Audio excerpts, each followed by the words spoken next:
Bab 146 sampai 147. Terjebak jadi istri simpanan. Hari ini Aira akan mengantar Alea ke rumah Firda usai mendengar kabar kehamilan wanita itu. Jadi pagi-pagi Aira sudah rapi dan ikut bersama suaminya ke rumah utama. Sampai di sana, Aira dan Mondi ternyata sudah ditunggu oleh Tristan yang kebetulan keluar sendirian dari dalam rumah. Pagi Tuan, sapa Mondi dan Aira sopan. Pagi, kita langsung berangkat saja, balas Tristan pada Mondi.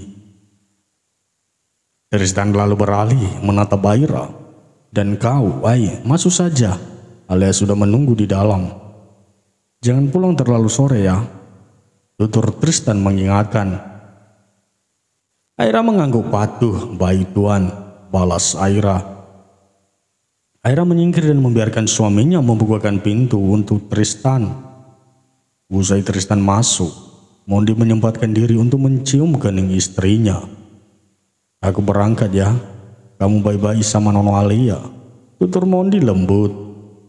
Iya mas, kamu hati-hati ya, balas Aira tersenyum manis.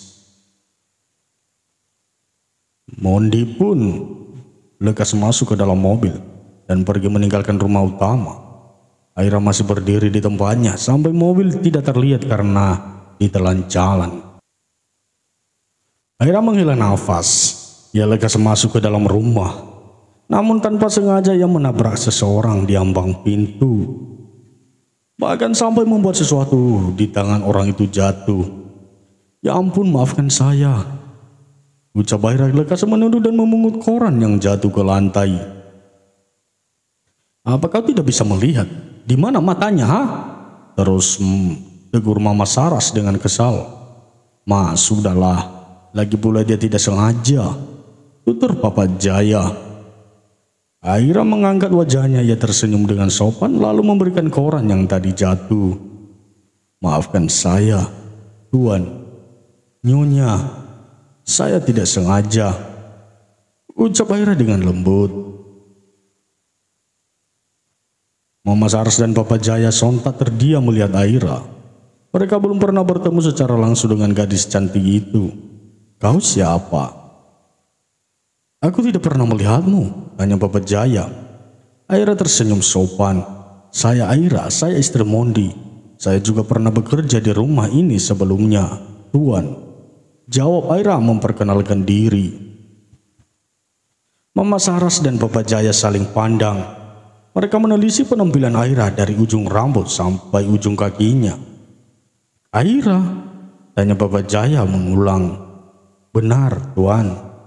Hari ini saya datang untuk menemani Nona Alea ke rumah kakaknya, jawab Aira.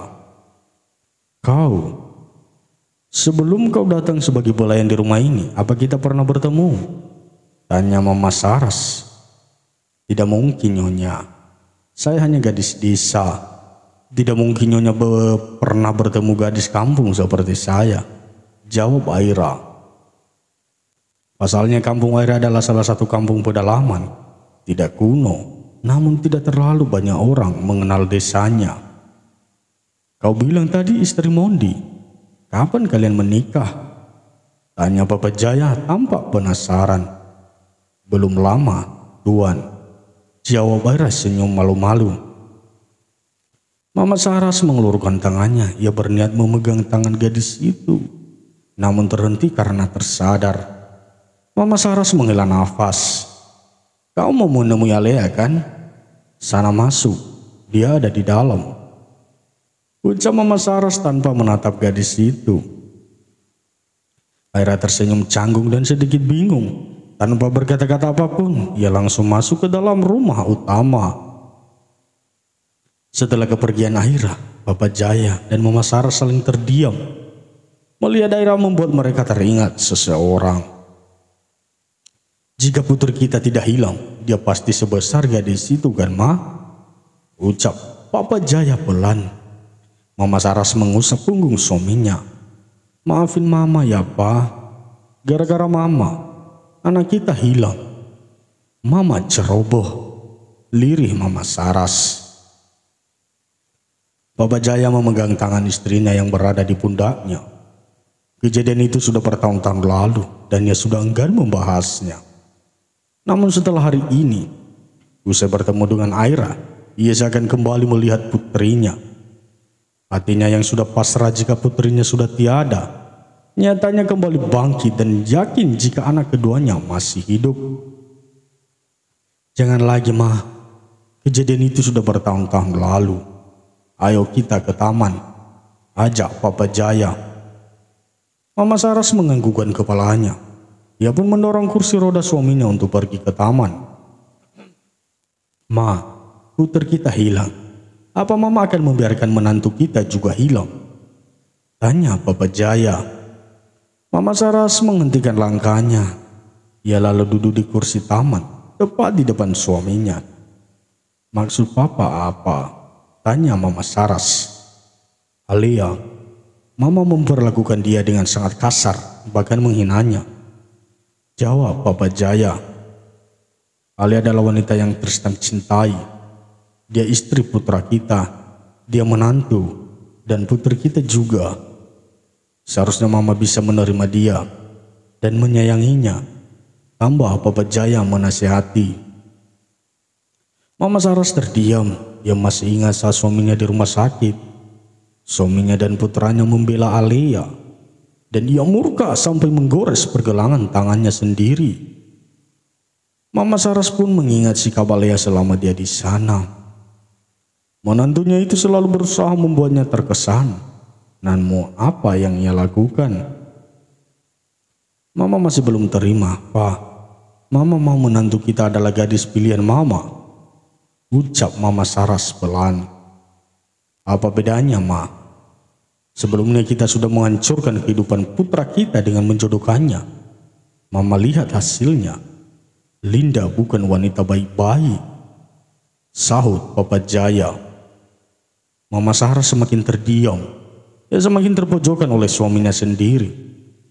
Apa yang Papa Jaya ucapkan tidak ada yang salah. Mama tahu. Tapi Mama nggak bisa terima. Alia adalah wanita yang pernah berniat merusak rumah tangga Tristan. Hati Mama nggak rela, Pak. Pikiran Mama selalu buruk tentangnya. Ucap Mama Saras semakin pelan. Papa Jaya menggenggam tangan istrinya. Papa sangat tahu Mama adalah ibu yang baik. Dan Papa yakin Mama juga akan menjadi mertua yang baik. Cobalah untuk menerima Alia. Kasihan dia sedang mengandung cucu kita, Ma. Tutur Papa Jaya dengan lembut. Mama Saras hanya diam, ia tidak menyahuti ucapan suaminya sama sekali. Ma, Pa, panggil Alia di ambang pintu. Alia berjalan mendekat bersama Aira yang membawa nampan bersih teh dan segelas susu. Ma, susu tulang Mama belum diminum. Dan Papa, dokter menyarankan Papa minum teh kan? Tutur Alia lalu memberikan 2 gelas itu masing-masing pada mertuanya. Aku pamit ke rumah kakakku dulu ya, Ma, Pa. Aku juga sudah membuatkan puding susu yang Mama inginkan. Jika Mama bersedia, tolong cicipi ya. Pinta Alia tersenyum manis. Alia lalu mencium punggung tangan kedua mertuanya gantian. Aku pergi ya, Ma. Pa, pamit alias sopan.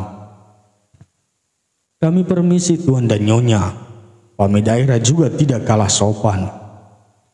Alia dan Aira pun pergi meninggalkan rumah utama untuk pergi ke rumah Firda. Sejak kemarin Alia ingin pergi, namun tidak ada yang menemani. Akhirnya hari ini ia bisa pergi dengan ditemani Aira. Mereka pergi diantar oleh sopir rumah. Dan akan pulang dijemput oleh sopir juga. Bab 147. Firda menangis di dapur.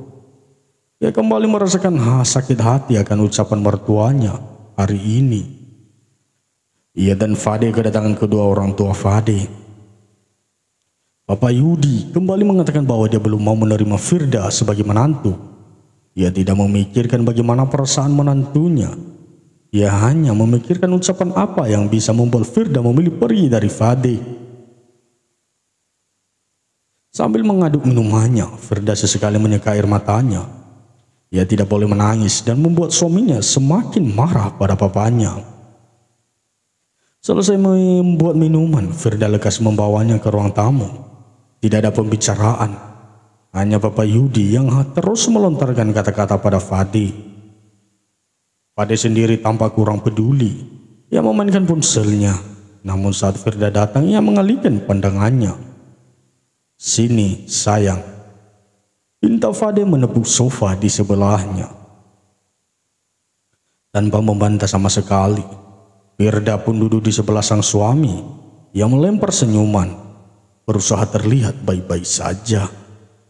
"Kamu masih belum mau meninggalkan putra saya, ha?" tegas Papa Yudi. Tatapannya tampak tajam dan menusuk. "Pak," tegur Mama Nuri, mengusap punggung suaminya agar bisa bicara lebih tenang. Firda menundukkan kepalanya, nyatanya untuk tidak menangis. Sulit sekali mendengar suara Papa Yudi saja tubuhnya bergetar ketakutan. "Putra saya anak baik-baik, sedangkan kamu saya nggak tahu. Lebih baik pergi dari kehidupan putra saya, karena saya sudah memilih calon yang paling cocok dengannya," ucap Papa Yudi lagi. Fade bangkit dari duduknya. "Hentikan, Pak. Berhenti memojokkan istriku. Lebih baik Papa pergi dari rumahku," usir Fade. Mama Nuri juga ingin pergi, bukan karena dia membenci Firda. Justru ia mau mengajak suaminya agar lebih pergi daripada terus melontarkan kalimat menyakitkan pada wanita itu. "Pak, hentikan semuanya. Kasihan Firda, bagaimanapun Fade mencintainya. Biarkan mereka bahagia," ucap Mama Nuri sedih. Papa Yudi menggeleng tegas. "Gak akan pernah, Ma. Dia ini kakak dari wanita yang sudah menghancurkan rumah tangga orang lain. Bukan tidak mungkin jika dia juga pernah begitu," sahut Papa Yudi. Firda semakin menangis, bahunya bergetar. Ia berusaha untuk bangkit dari duduknya, lalu menatap ayah mertuanya. "Papa boleh hina aku, tapi tolong jangan bawa-bawa adikku. Dia bukan wanita seperti itu," pinta Firda sambil berlinang air mata. "Bukan wanita bagaimana, ha? Jelas-jelas dia membuat rumah tangga anak keluarga Kusuma berantakan," balas Papa Yudi. "Papa!" Fade akhirnya membentak setelah berusaha untuk sabar. "Apa? Kamu mau melawan Papa demi wanita ini?" sahut Papa Yudi. Firda merasakan sakit di kepalanya. Ia memegangi kepalanya dan sedikit memberikan cengkraman di rambutnya. "Ah, kepalaku sakit sekali," gumam Firda. Fade menatap istrinya. Ia memegang bahu sang istri yang tubuhnya perlahan merosot. Firda pingsan. Wanita itu tidak sadarkan diri. "Sayang, hei, buka mata kamu, sayang," pinta Fade menepuk pipi istrinya. Mama Nuri mendekati Fade dan Firda yang memegang kening menantunya. "Fad, bawa Firda ke kamar. Mama panggilkan dokter," tutur Mama Nuri dengan cepat. Fade segera menggendong istrinya. Ia lalu berlari dan membawa sang istri ke kamar. Fade sangat khawatir. Ia takut sesuatu terjadi pada istrinya yang tiba-tiba saja pingsan. Papa Yudi mengikuti langkah istrinya. Ia sedikit terkejut saat istri putranya itu pingsan. Papa Yudi melihat Fade sangat khawatir pada istrinya, bahkan seperti ingin menangis. Sebagai ayah, ia bisa merasakan cinta yang begitu besar dimiliki putranya untuk wanita yang sekarang berbaring tidak sadarkan diri. "Ma, berapa lama dokternya?" tanya Fade dengan tergesa-gesa. "Dalam perjalanan, Fad. Sabar ya," jawab Mama Nuri yang juga tampak khawatir. Setelah menunggu sekitar 20 menit, dokter pun datang dan langsung memeriksa kondisi Firda. "Dok, bagaimana istri saya?" tanya Fade. "Tidak ada masalah apa-apa. Dia hanya kelelahan. Kondisi seperti ini biasa dialami oleh wanita yang sedang hamil muda. Jawab dokter menjelaskan. Hamil muda? Maksudnya istri saya hamil? Tanya Fade gugup. Benar, Pak. Selamat ya. Jawab dokter penuh senyuman. Mendengar apa yang dokter katakan membuat Fade sangat bahagia. Ia mencium kening dan punggung tangan istrinya, lalu mengusap perut rata Firda. Nah, selamat datang di perut mama, bisik Fade dengan mata berkaca-kaca. Mama Nuri ikut tersenyum. Selamat ya nak, ucap Mama Nuri. Fade mengangguk. Terima kasih ma, aku bahagia sekali ma. Aku sangat-sangat bahagia. Ucap Fade lalu memeluk tubuh istrinya. Sementara Papa Yudi, ia tampak terdiam di tempatnya. Wanita yang ia buat tidak sadarkan diri itu tengah mengandung. Mengandung anak dari putranya, atau dengan kata lain adalah cucunya. Ma, dihamil anak Fade? Tanya Papa Yudi pelan. Fade menoleh. Puas Papa. Papa memarahi istriku yang sedang hamil. Fade menyahut dengan penuh kekecewaan. Pak Yudi terdiam. Ia seakan merasa menjadi orang yang paling berdosa karena membuat calon cucunya menderita karena tekanan pikiran.